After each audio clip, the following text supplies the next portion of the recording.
Welcome to the Healthful Woman Podcast, the fastest growing podcast in women's health. Today's Monday, June 13th, 2022.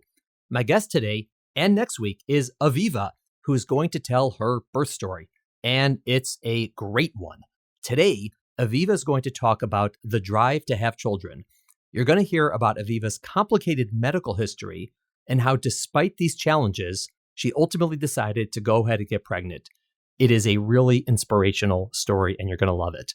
Next week, we will hear about her actual pregnancy and delivery, which is also quite uplifting. As a reminder, if you would like to share your birth story in this podcast, you can reach out to me through the website or email me at hw@healthfulwoman.com. All right, enjoy today's podcast. Thanks for listening. See you next week. Welcome to today's episode of Healthful Woman, a podcast designed to explore topics in women's health at all stages of life. I'm your host, Dr. Nathan Fox, an OBGYN and maternal fetal medicine specialist practicing in New York City. At Healthful Woman, I speak with leaders in the field to help you learn more about women's health, pregnancy, and wellness. Aviva, welcome to the podcast. Thanks for, I would say, volunteering to tell your story, but I did, request you come and tell your story. So thanks for saying yes. Well, thank you so much for inviting me to share my story. I have a lot of gratitude to you and others to give me a wonderful story with a happy ending to tell. Yeah, you know, a lot of people, when they listen to this podcast or they're thinking about listening to this podcast, I guess because we called it high-risk birth stories, people think they're all going to be disasters. You know, and it's like, oh my God, why would I want to listen to a train wreck? You know, that sounds horrible. But it's not. A lot of it, or most of them, are really happy, uplifting, good stories, maybe amongst people who had a difficult time getting pregnant or had concerns going into pregnancy. And I would say there's a lot of very uplifting and happy stories that are still high risk, so to speak. Yours is one of them. I'm really happy for you to tell your story because it's just, obviously I was a part of it, but it's just a really cool story, for lack of a better term. Thank you. Give us a little bit of an introduction to who you are and maybe coming into your first pregnancy. You know, what's going on in your life? Where are you? What's your family situation? What's your health situation? Just so everyone can get a sense of what the concerns may have been. I am one of the, I will use lucky members of society who walk around with chronic autoimmune issues. And those can vary in levels of severity. And for me, I juggle a couple of pretty significant and challenging autoimmune conditions. I'm lucky in that they're now very controlled and I'm stable, but leading up to getting married and choosing to try to have, or starting the conversation around having children, I was really concerned that the autoimmune conditions would impact my ability to have kids. There were really two areas of concern. One was medication that I had to be on and whether or not that would impact the health of a potential fetus and viability of the pregnancy. And then the other was whether or not I was strong enough and stable enough to have a child because of the concerns around my particular medical circumstances. When were you first diagnosed with them? And then after that, when did you start thinking about pregnancy? So the first autoimmune issue I was diagnosed with about 6 years before getting married.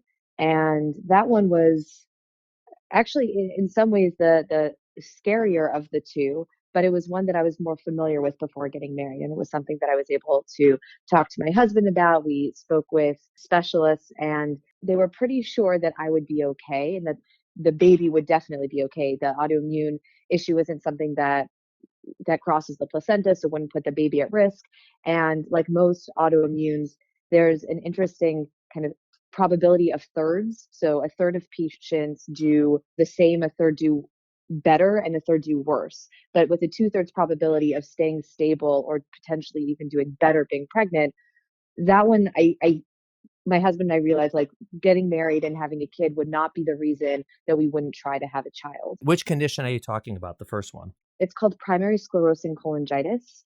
It's a very rare condition in which the body attacks the bile ducts and it can create all sorts of complications. For a lot of people, it results in total sclerosing or scarring of the liver and liver failure. For people who are very fortunate. They either the disease doesn't really progress very aggressively, and they get to live out their years feeling relatively healthy. And for a lot of others, that's not what they experience. I'm someone who's very lucky, who was a part of a study at Stanford University, their medical system, where they were looking at using oral vancomycin to control the progression of the disease, and I was lucky to respond really well to that treatment. So that's something that's enabled me to live my life as normally as possible, just being very married to a pretty rigorous dose of oral Vanco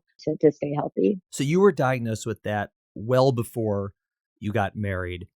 When you initially got that diagnosis, obviously it's very shocking because at the time before then, you're basically young and healthy. And now you're being told you have this potentially really severe liver condition and you may need a transplant. I mean, you're like, whoa, that's sort of, I mean, obviously that's going to like having an anvil dropped on your head. I'm just curious, when you got that diagnosis, and your family are thinking about it. Obviously, the first thing that's going through your mind is your own health. At what point from that diagnosis did you actually start thinking about, wait a second, is this going to affect my ability to have kids? Because you're not even married at that point. You're not thinking about it. Did it come up even before you started to sort of date or think about getting married? Yeah, I mean, I guess this is a conversation about high risk issues, and I'm sure some of your listeners will relate. The first thing that I thought of was, I'm going to die before I have the opportunity to meet my future husband or have my children. There's lots of different ways that people process or manage their fears and anxieties, especially when it ties to medical issues. And for me, I journaled a lot. And there was one journal entry I wrote, and I've read it and I cry every time I read it, where it was a letter to my unborn children. I was convinced that I was not going to live 5 years past date of diagnosis. And advice I got from the hepatologist I was seeing was, we can't promise you that you will be okay. We can't promise you that you'll have, 5 to 10 years or longer. But I can tell you that you don't want the diagnosis to stop you from living your life. And it was a mantra that I tried to just really internalize. I had better days and worse days. There were definitely days where I went to very dark places, but it did give me the courage to fight for answers and for hope. And I think that enabled me to get access to the trial at Stanford. And again, I was just lucky, really, in terms of place and time to find that protocol and for it to be effective. How old were you at the time? 28. So you're 28 and you're not from California, correct? I actually am, but Oh, I was in California really by luck. I was transferred to California for work. I wasn't living there prior to 28. I was living abroad actually for several years, and the company I was working with was opening operations in the Bay Area. And so I was moved out to the Bay Area for work. And that just happened to put me in a place that wound up saving my life. It was before I was symptomatic, it was before there was a diagnosis. Yeah, as soon as I started experiencing some of the symptoms of PSC, I contacted my primary physician, and she did a workup, and my liver panels were just a mess. And so she immediately submitted them to a couple of health systems to see if I could get admitted to their liver centers. And Stanford immediately gave me a call. I went in, had a biopsy, an MRI, and then what the call that you don't want is for the head of the department to give you a call and say, can you come in tomorrow? And you know that they don't work on that day. And it was like, well, do I need to come in tomorrow? How scared should I be? And the response was, we need to have a serious conversation. You may want to bring someone. So that's definitely not the news that I was anticipating, and just the stomach sinking feeling that I'd seen portrayed in books and movies. It's true. When you hear something like that, it really knocks the wind out of you. so obviously you went into Stanford and they gave you the experimental treatment or the study treatment, which has been going very well.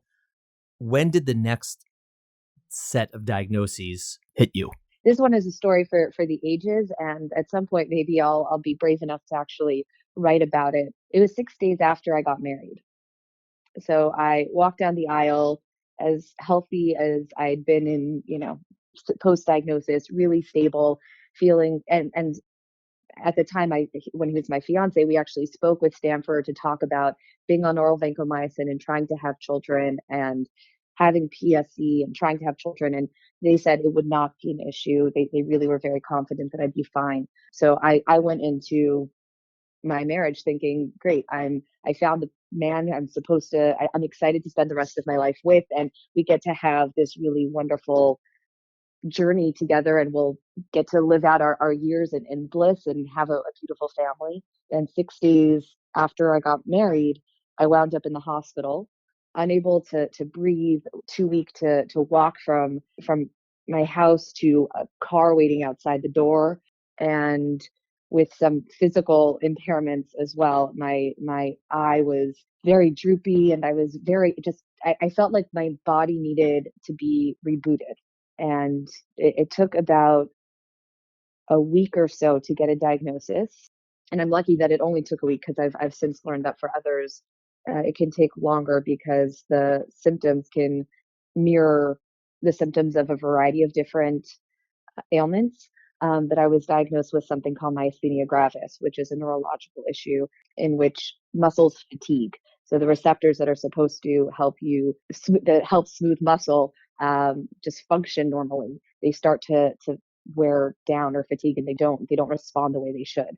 So things that you do all the time and that one takes for granted, like swallowing, breathing, blinking, it becomes challenging for your body to do. And that one is, I was not in the headspace to be punched in the gut, so to speak. I was supposed to be celebrating my union with my husband, and instead I was just a wreck and in and out of the hospital, and trying to figure out whether or not I was going to be able to walk normally again or look somewhat normal again. My initial thought wasn't children. It was just, will I survive?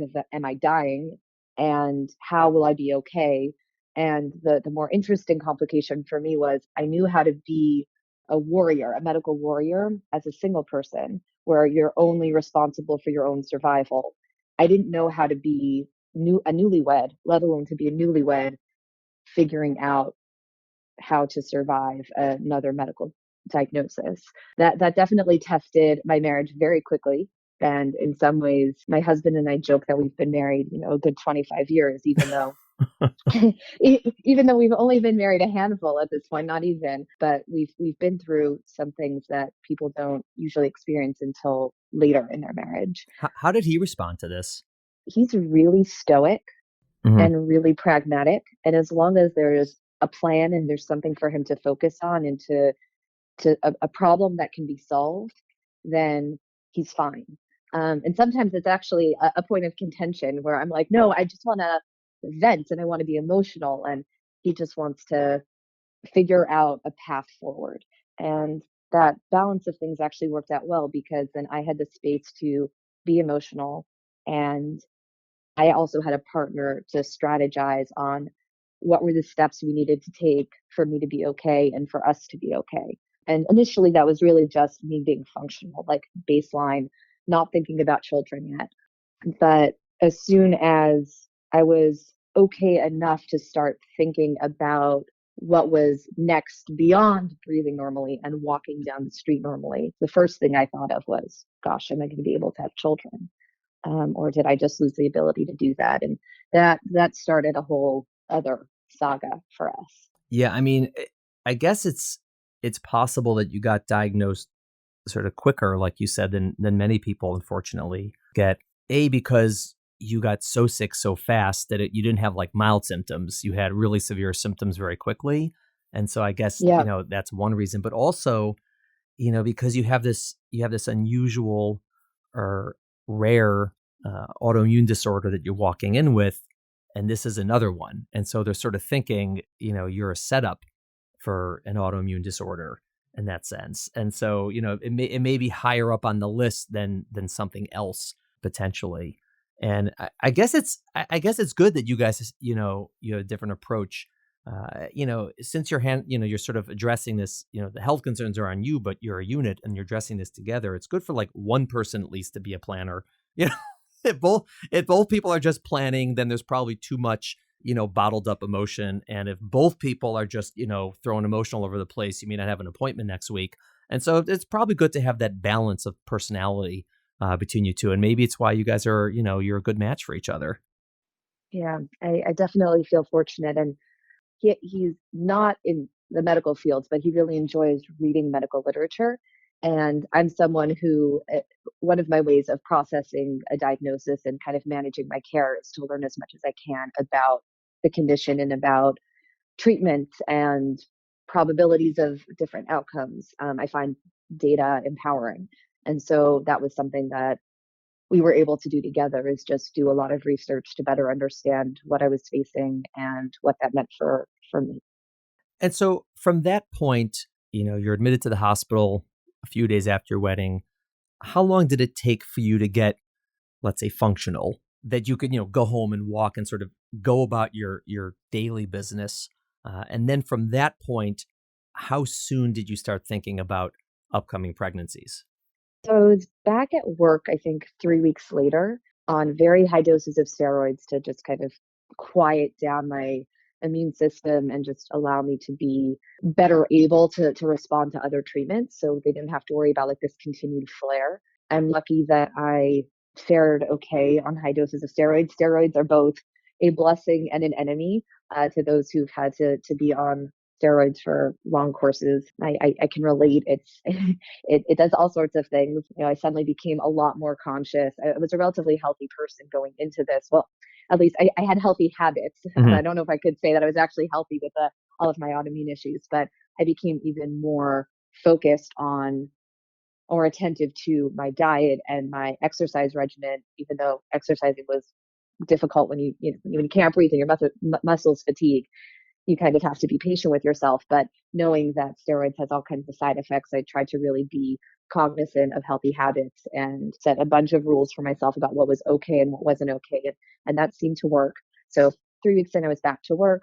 It was probably another 3 months before I was able to kind of take my first deep breath and say, I'm going to be okay. I don't know what okay will look like.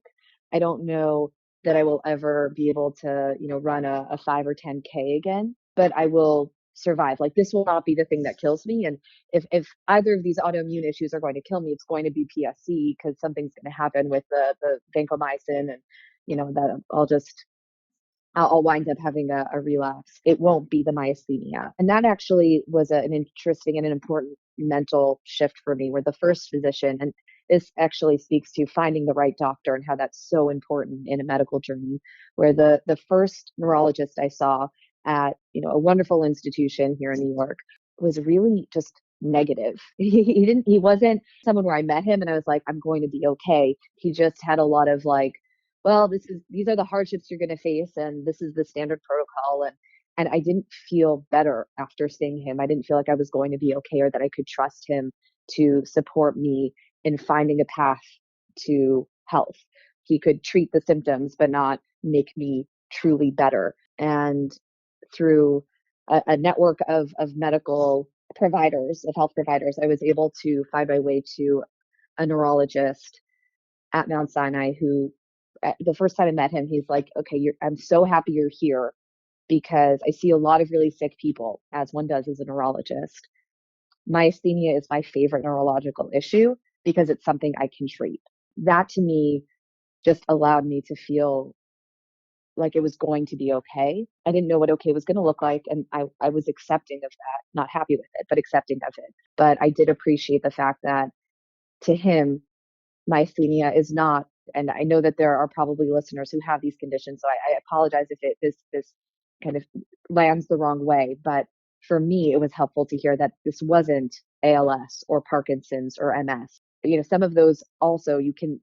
I through just experience in life, I have friends who are young, vibrant, specifically women with MS diagnoses who are having kids. So there is path to happiness and a full life and dreams fulfilled, even with other conditions. But for him, myasthenia is even a quote better autoimmune to have, in that you really can for a lot of people with myasthenia, you can control your symptoms and lead a very robust life. I want to go into that a little bit more, what you're describing, sort of the difference between the first doctor you saw and the second. And I'm curious, is it your impression that they had a different prognosis for you? Like, do you think that the first one actually thought you were going to do worse or have more difficulties in life or more difficulty treating than the second? Or do you think they sort of both thought about the condition and your prognosis the same way, but the first one focused on the negatives and the second one focused on the positives? I never really considered it, but I think it's a little bit of both. I think the second doctor really listened to me and understood me as a patient and saw that I was someone who would really adhere to a protocol. You tell me to take a pill at 3 p.m., I will take it at 3 p.m. Mm-hmm. I will not mess around. I will be meticulous in my adherence to the protocol. I'm also someone who will fight for health. So if there's something that is within reach, but it's just outside of my current abilities based on medical limitations, I will work my way up to being able to tackle that. And I think he understood that. So for me, there were certain things that he saw as being feasible that the other clinician didn't even consider because he just saw me as another myasthenia patient. And I think the way that a patient manages their own care outside of the doctor's office is really important.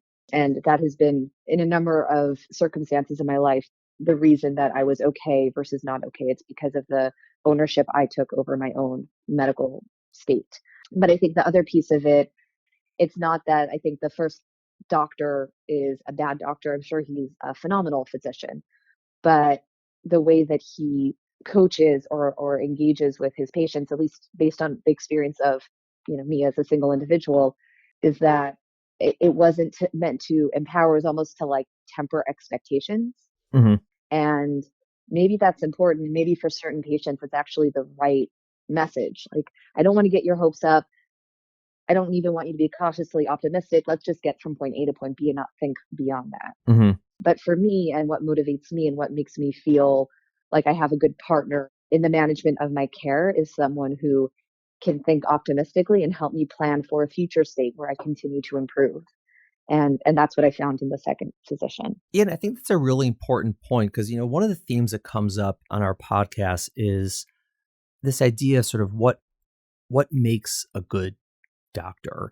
And, it's not necessarily something objective. I mean, yes, there is, you want someone who has, knowledge and sort of wisdom and insight. I hope so. Yeah, Yeah. I mean, that is obviously important. And I would imagine that there's clearly people who know more about one thing than someone else would, or if it's a specific procedure you need to have done, or an operation that someone who has more technical skills than the other. So that does exist. There certainly is a hierarchy of skill and competency, but many times it's not that, right? The difference between who you're going to want to see and who you're not going to want to see.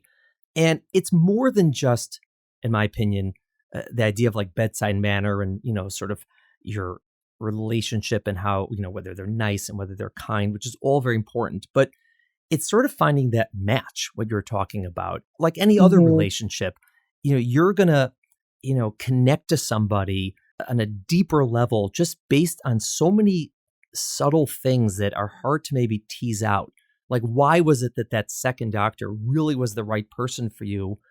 Like you said, they had the same, shared vision about what you're looking for. They got you. They sort of understood you. They listened to you. These are sort of very abstract concepts in a sense.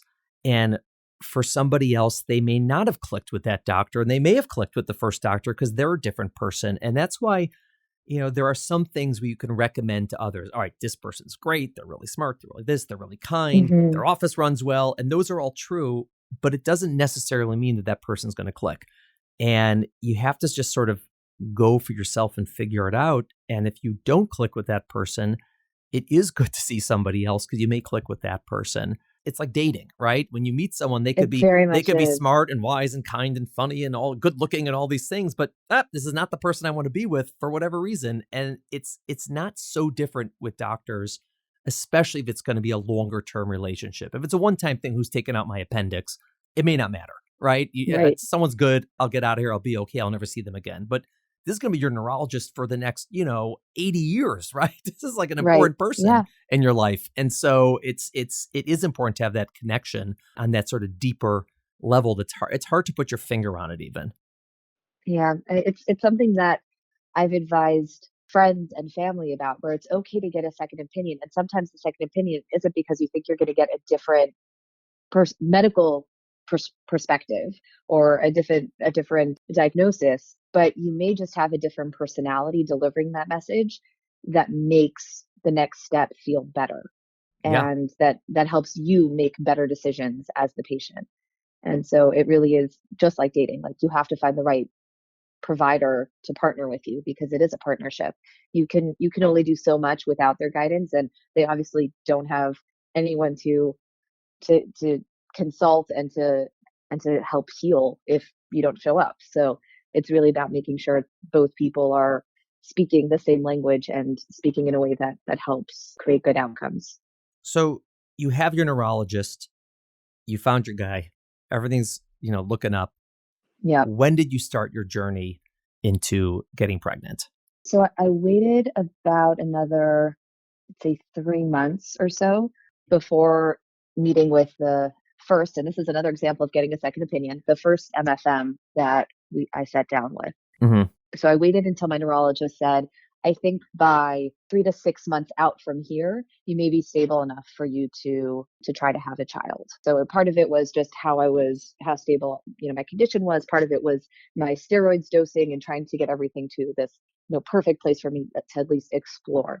So I wanted to have a preliminary meeting with an MFM to just see what the complications were that they foresaw, and then how to prepare, so that way in 3 to 6 months time, my husband and I would be ready to say, are we ready to take that leap of faith? Is this something that we want to test? Do we think that we're emotionally ready, that I'm physically ready? But it would be our decision. We would have all the data leading up to it. How did that first meeting go? The doctor was so PSC, that one is a rare one. There are about, I think, 30,000 PSC patients in the United States. So I wasn't so surprised that he didn't have much context there. Myasthenia, also not a very common disorder, but I was hoping that, based on what my neurologist was saying, that he would be a lot more optimistic.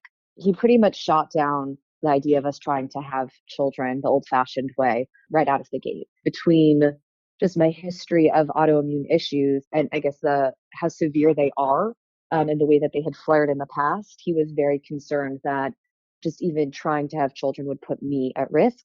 And the health and viability of a pregnancy was kind of an afterthought. The biggest concern was, would would it be endangering my life? And he said, yes. If you were my child, I would advise you to go the surrogacy route. I don't even know that it's worth a conversation. So to be in your first year of marriage and to have gone into your marriage getting the green, assuming that you're going to have kids, the way that people assume they're going to have children, only to be told after, months of persevering that surrogacy is the way to go. That was devastating. I was not expecting that. And to me, that was just, in some ways, another diagnosis. There's like, the diagnosis with a medical condition, and a diagnosis with a medical limitation. And I didn't really know how to tell my husband, and I didn't know, he wasn't there at the appointment with me, and I didn't really know what to do next. I didn't know if that meant that we had to think about, saving up for this massive expense.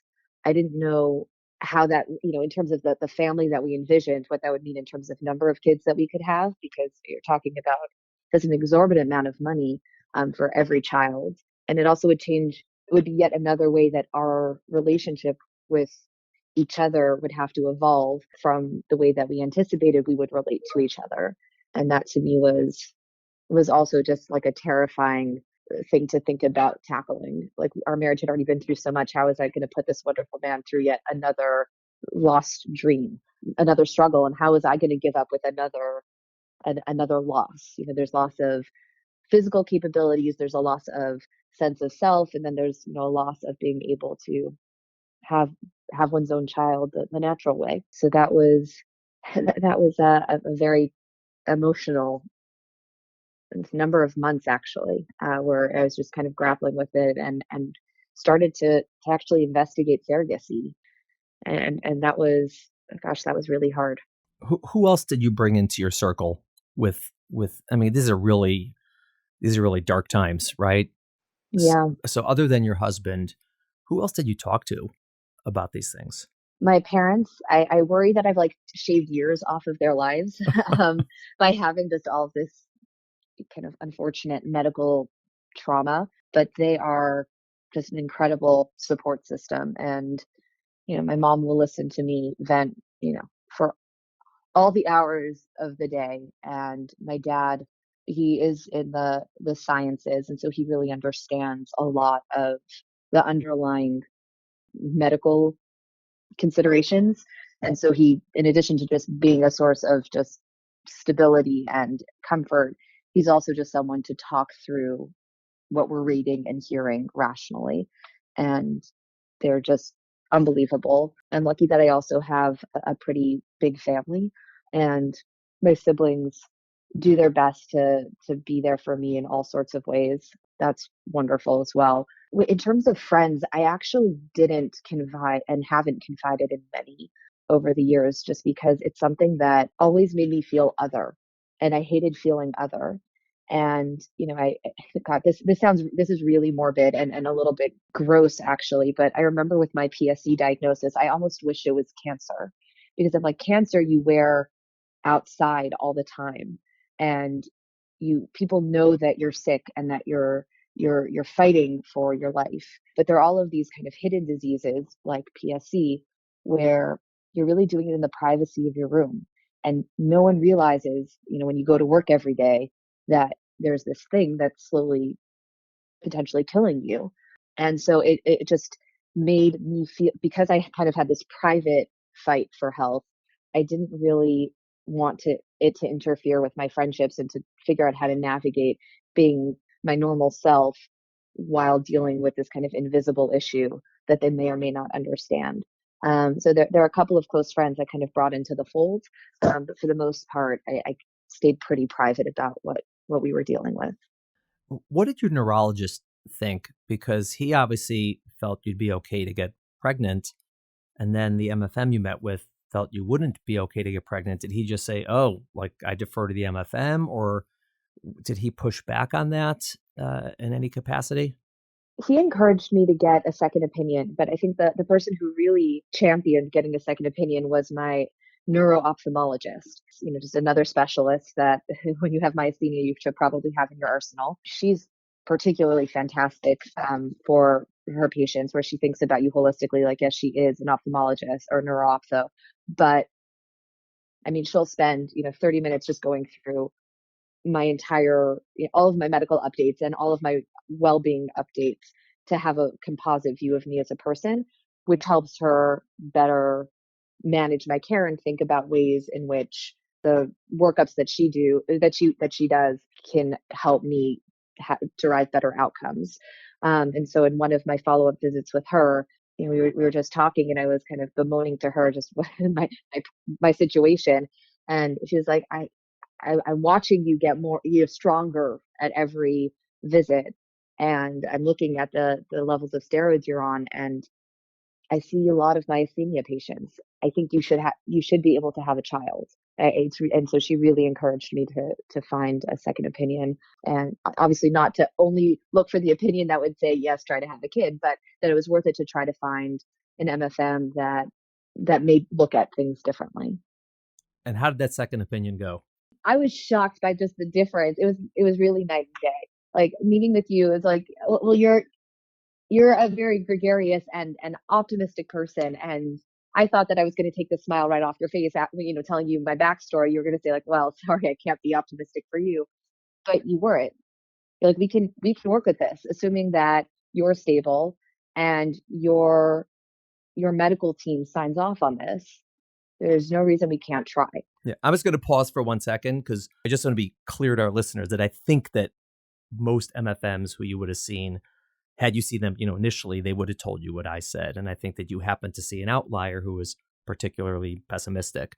about your outcomes. Again, I don't know if outlier means 1%, 5%, 10%, but I think the majority would have been okay with it. And I think that's what I told you, that I said, I don't think we're being too nuts here. Like, I don't, we're not being cowboys. I just think that this has been done. Like, people with myasthenia get pregnant. It happens. Like, we have literature on it. We see people with this. It's not that uncommon. It's uncommon, but it's not like the most uncommon thing in the world. That's for sure.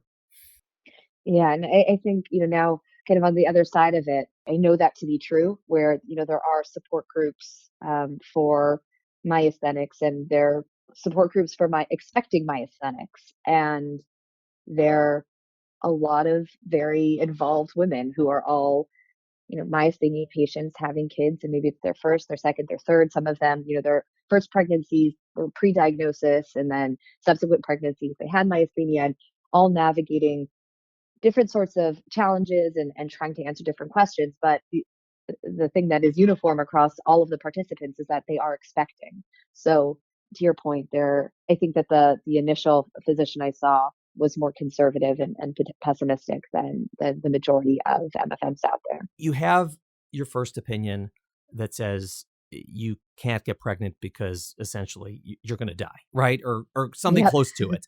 And then, it's several months later and you're getting some more optimism, and you have a second opinion that says, no, let's do this. You can do it if everything's okay.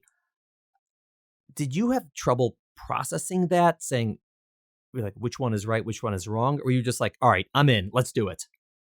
For me personally, I was like, I'm in. Someone said it's okay. I'm going. I'm running. My husband, on the other hand, was a lot more cautious. I think in some ways it's easier to be the patient than it is to be the person close to the patient, because you want to take care of the person and you only have very limited control. And so he wanted to be protective of me and was worried about what trying to have a child could potentially do to me.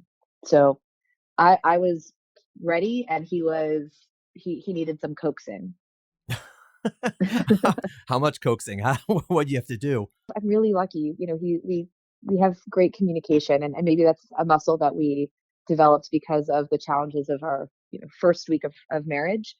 We just had to really talk it through and talk about the pros and cons of trying, and what we were willing to try, and what risks we were willing to take on, and when we would back off if we saw certain red flags, like what that would mean for us. And as soon as we aligned on those things, then he was comfortable with us trying.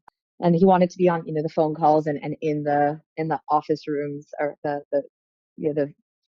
in the offices with the doctors as they all gave their blessing. So, on the phone with Stanford, we actually spoke with someone at the Mayo Clinic who was doing Vanco research.